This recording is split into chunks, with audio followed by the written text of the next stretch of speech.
చాలా రోజుల నుంచి వింటూ ఉన్నాను బాలోత్సవాలు. మా అమ్మాయి కొత్తగూడెం బాలోత్సవానికి వెళ్ళింది ఒక 10 ఏళ్ల క్రితం. అప్పటి నుంచి బాలోత్సవాలు చూడాలని అనుకోవటం కానీ ఎప్పుడు రావటానికి కుదరలేదు. మేము డిసెంబర్ 20-21 తేదీల్లో మొట్టమొదటిసారిగా ఈసారి తెలంగాణలో మహబూబ్నగర్లో బాలోత్సవాలు నిర్వహిస్తున్నాము. దానికి స్ఫూర్తి మాకు అమరావతి బాలోత్సవం చెప్పడానికి నేను చాలా గర్వపడుతున్నాను.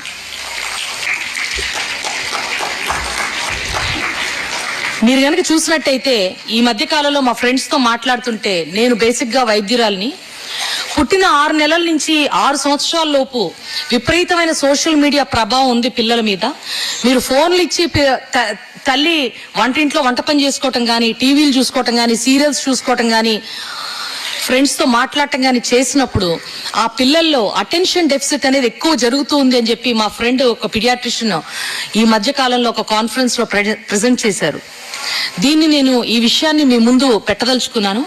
ఎందుకంటే ఎంత ఎక్కువ సోషల్ మీడియా పిల్లలు చూస్తే అంత ఎక్కువగా వాళ్ళు ఒక విషయం పట్ల కాన్సన్ట్రేట్ చేసి దాన్ని నేర్చుకునే ఒక గుణాన్ని కోల్పోతారు. అందుకని దయచేసి వాళ్ళని ఇటువంటి బాలోత్సవాలు తీసుకురావటం ద్వారా వాళ్ళలో రకరకాలైనటువంటి సృజనాత్మకతలు పెరగటానికి అది ఉపయోగపడుతుంది. ఇంతకు ముందు కార్యక్రమం మొదలవక ముందు ఒక వీడియో చూపించారు. అందులో ఒక అమ్మాయి మాట్లాడుతూ చాలా బాగా మాట్లాడింది. ఆ అమ్మాయి మాట్లాడుతూ ప్రైజ్ వస్తుందో రాదో నాకు తెలియదు కానీ ధైర్యం మాత్రం వచ్చింది అంది. జీవితంలో అన్నిటికంటే ముఖ్యమైన ధైర్యం. ఆ ధైర్యం అనే ఆయుధాన్ని పెట్టుకున్న వాళ్ళు ఎక్కడికి వెళ్ళినా, ఏ దేశానికి వెళ్ళినా, ఏ రంగంలో ఉన్నా వాళ్ళు రాణించగలరు. అటువంటి ఒక ధైర్యాన్ని ఇచ్చే ఈ బాలోత్సవాల్ని ప్రోత్సహించాల్సిన అవసరము, వాటిలో మన పిల్లల్ని పార్టిసిపేట్ చేయడానికి వాళ్ళకి అన్ని రకాలైన మనం తోడ్పాటు ఇవ్వాల్సిన అవసరం కూడా ఉంది. ఇంకొక విషయం నేను చెప్పదలుచుకున్నాను ఏంటంటే, కేవలం చాలా ఏళ్ల పాటు ఇంటెలిజెన్స్ కోషెంట్ మాత్రమే గమనిస్తూ ఉండేవాళ్ళు తల్లిదండ్రులు. పిల్లల యొక్క తెలివితేటలు ఎంత అని తెలియజెప్పేది ఇంటెలిజెన్స్ కోషెంట్.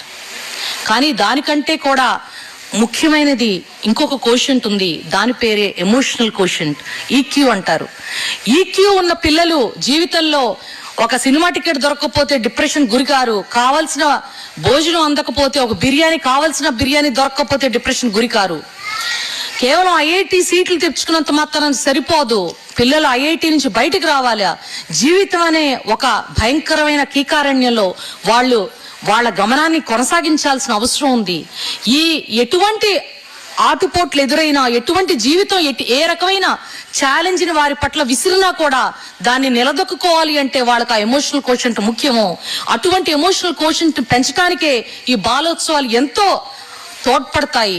దాంట్లో పార్టిసిపేట్ చేసిన పిల్లలకి రకరకాల ఫ్రెండ్షిప్లు వస్తాయి.